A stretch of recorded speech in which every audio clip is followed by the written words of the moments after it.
Welcome, guys. We are back today with something new, The Diplomat. Yes, it's Netflix new series. Do you know what? There's not too much that's going on, but spoilers ahead for if you actually do care. Episode 1, Steve? Cinderella thing? What do you think? So starting off, I'm not sure.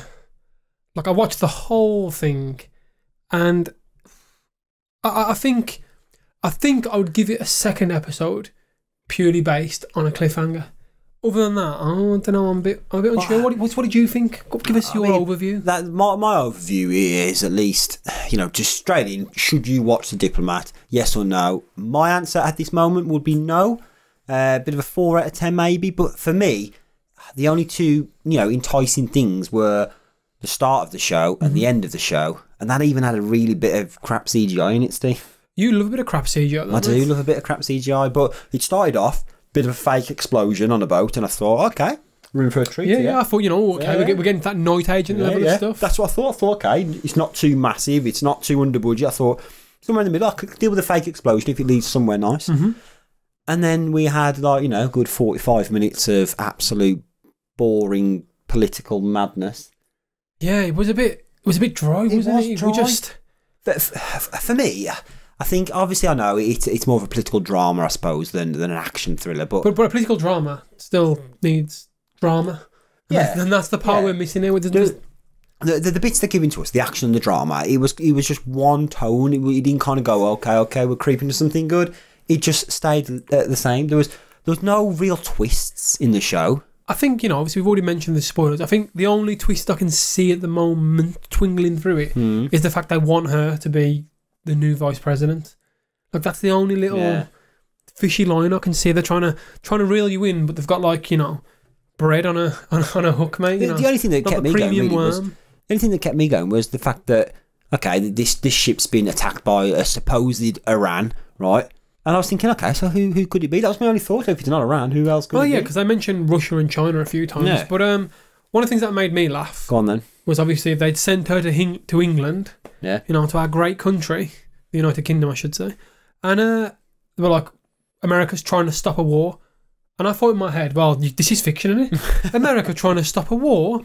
I was like, at least a bit later on, the president of America is like, we're going to bomb them all, bomb everything. And like, okay, that's better now. I feel happier now. Yeah, but they did have a bit of factual stuff when they said that our president's too old to do stuff, and our VP's eager to push a button. I was like, Joe Biden is pretty old. He's pretty old. He's, he likes to fall upstairs, doesn't he? He ain't going to survive his second term. But do you know what? He just, and that's another thing, every time he introduced a new character as well, he just wasn't like he wasn't like a, you open a door and someone's there and it's like, who's that? It was just like, oh, this is so and so. Oh yeah, that's so and so. I think though, I will say this. Yeah. Both Ambassador Wileys. Yeah. Are great. I think she's good. Yeah. He's good. So what is it? Hal and Kate. Yeah. But I really like them as characters. I think their story between them. Obviously, they're going through this weird divorce. I think I quite like that. I liked that bit. And I'll give credit where credit's due. They've got some good acting choices. Like Kerry Russell, I've seen her in a few things before. You've got Rufus, the guy who plays Hal Wiley. He's got that very... I feel like he's been in The Crown, hasn't he? He's been in a lot of stuff. Yeah. Like, he's got that very American face. He's been in a lot of stuff. It even had, what's his face? The guy who played the Prime Minister. Oh, yes. Oh.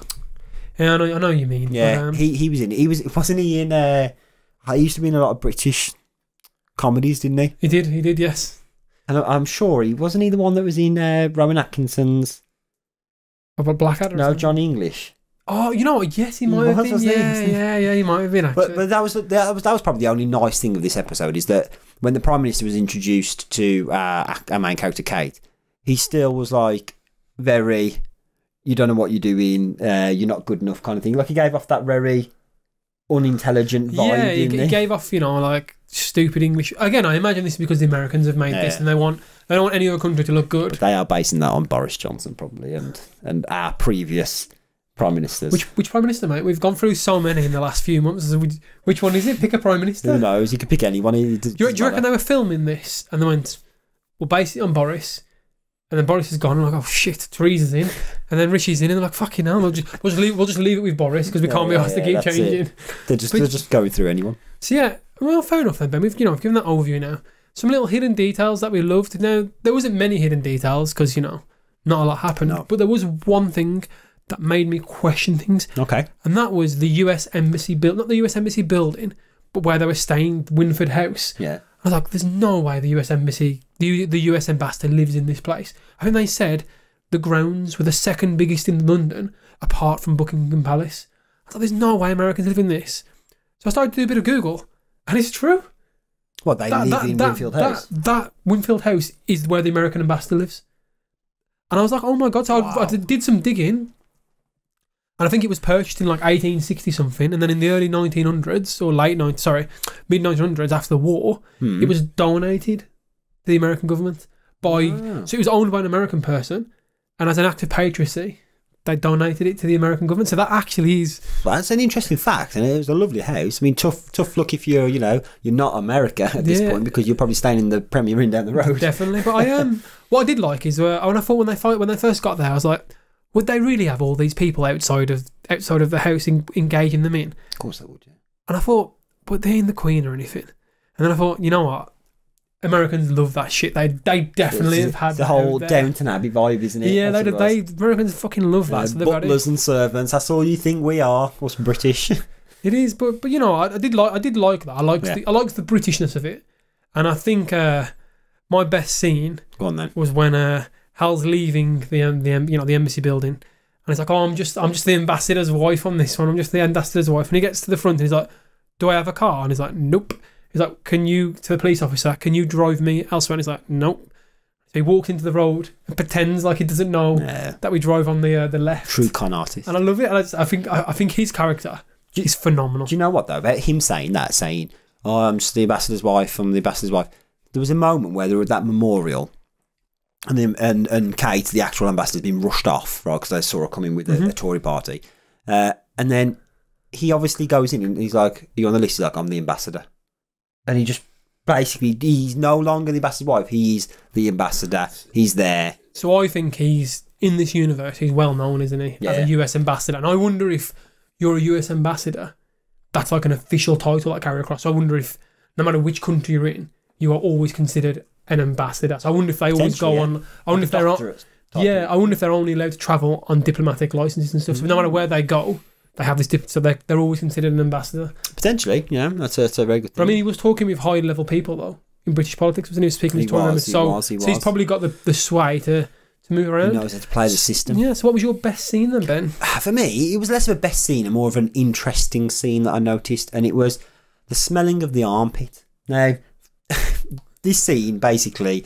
The wife's come. She's getting ready, and they say you need to go change. She goes, she whips her top off straight away.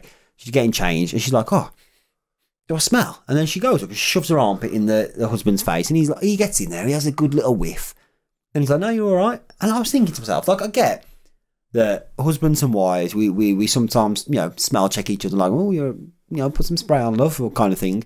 But he went like full on armpit to face. Smelling it, and I thought that's a bit. Well, it was a bit much. Like, yeah, you would ask your wife or your partner if they. Yeah, but you just smell them with their arms down, wouldn't you? I don't know. I think I've done the whole. Do I smell? Yeah, before? To yourself. No, I don't think it's as. I don't think it's as weird as you think it is. But I think he made it extra weird because he was like going in for like some kind of sexual sniffing when he was a bit. He did afterwards, and that was very weird. It was. Because she even said, "Oh, is it bad?" And then he was like, "Oh no, it's good." I'm thinking, it kind of ruins the vibe. I wonder if this is an American thing, like it's something transatlantic that we just don't understand. Yeah, Americans are weird and like to sniff each other's armpits. Yes, we like to court our women for at least 3 to 4 months before we smell an armpit. Yeah, wouldn't even dreamed of showing us an ankle stain of an armpit back in the day. Back in the day.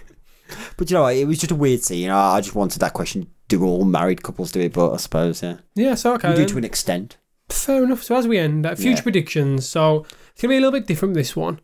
What was your recommendation? Would you watch this? Let's go with that. No, hands down, no. Wow. And do you know what? The slightest little bit at the end of the show where he gets injected with some kind of poison, and she's like, "Oh, hello, ambassador." Boom, and then she's like, "It's not gonna hurt. Don't worry, you're fine." And he falls asleep and they drive off with him. I was like, "What? What happened?" But then I don't think there was enough intrigue throughout the whole of the show to make me like. It's one of those things where I'd say, "Oh, you know what? If I've got nothing to do next week, I might watch episode 2, maybe. I don't know." it depends if nothing else is better on. Fair enough. So my stance on this was exactly the same as you. I watched episode 1 and I was like, okay, the ending, it seems good. I like where this is going. Is this going to be some kind of kidnap story then? Yeah. It's like, oh, that intrigued me. So I'm like, I probably would consider an episode 2 purely on that ending alone. Yeah. Just to see what happens next. But I did one step further than you, mate. Okay. I went and double checked the trailer. So I wanted to watch it again. The trailer makes this look really good, by the way, guys. It's doing a good job on the trailer, Netflix.